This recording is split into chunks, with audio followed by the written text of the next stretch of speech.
Nicole DeBoard and Troy Slaten are both defense attorneys and former prosecutors, joining me now to give us a little insight into what exactly is happening behind those closed doors. Grand juries, of course, by nature are secret proceedings. But knowing what we all know about the case and what you both know about the case, what do you think the evidence is that they're looking at, Nicole?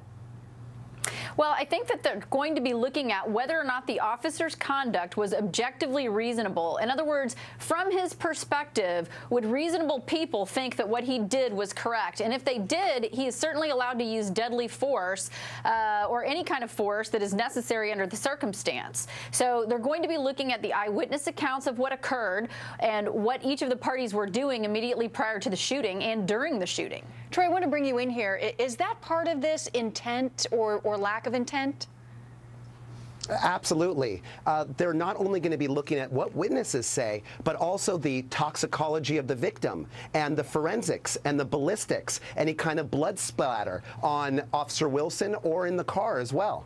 You know, we've done a multitude of interviews on the channel since this has begun, and some of the protesters are calling for murder charges in this case. They want to see an indictment. They want it to be murder.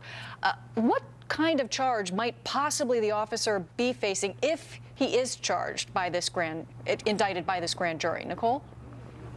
If he is indicted, he is looking at serious charges, which would include either manslaughter or murder.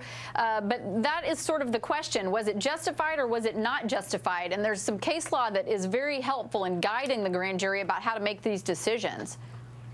Yeah, I mean, there's clearly all sorts of different historical things that people could look at, but this grand jury is going to hear evidence, of course, in this specific incident. Your thoughts on that, Troy? What the possible charges could be, if there are any? The prosecutor here from St. Louis County, Bob McCulloch, is very experienced. He's been a career prosecutor for 24 years. He's going to bring forth all the evidence. He said he's going to leave no stone unturned, show the grand jury everything. That's why it's going to take till mid-October. He could be looking for murder, voluntary manslaughter, or even a lesser included of involuntary manslaughter. And one of the things that makes this case unique and interesting is also the fact that the federal government is so involved. There are lots of FBI agents involved and a separate federal case going on as well. Your thoughts on that, Nicole? It's interesting, and I think it's a positive thing that the feds are looking at this simultaneously. Usually there's not a timeline that's at all related to each other when you have state investigations and federal investigations. But I think because this one has caused so much social interest and a lot of people are very upset about what's occurred, it's good that two entities are looking at this separately, and I think that this will cause an answer to come more quickly, albeit I think that it's going to take a while for them to ferret out what they really think happened and go through all the evidence. Interesting points, Nicole. You know, one of the things we may need to look out for is that the end result of each of these investigations may not come down at the same time. You know, Troy, your thoughts on that? Right. You know, the grand jury could be finished with their investigation, possibly an indictment there, and then later we could hear something from the federal side.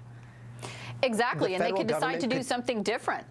Troy, your thoughts too? Yeah, that's true. The federal government could take a long time, and they're in a really good position where they're much more independent. They don't care about the local politics. They don't care if they're going to upset the local police chief or the local prosecutor. They're going to look for civil rights violations, and they're going to do an intensive job. They sent over 40 FBI agents down there to assist in the investigation.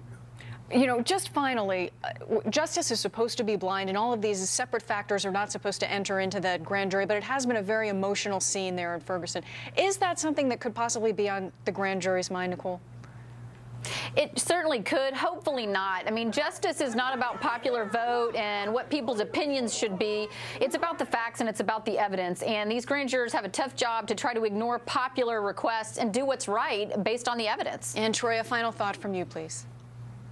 The grand jury's supposed to be insulated from popular opinion, and we want them to do justice. We want them to do it right. We don't want them to do it quickly. But the racial makeup of the grand jury matches the community.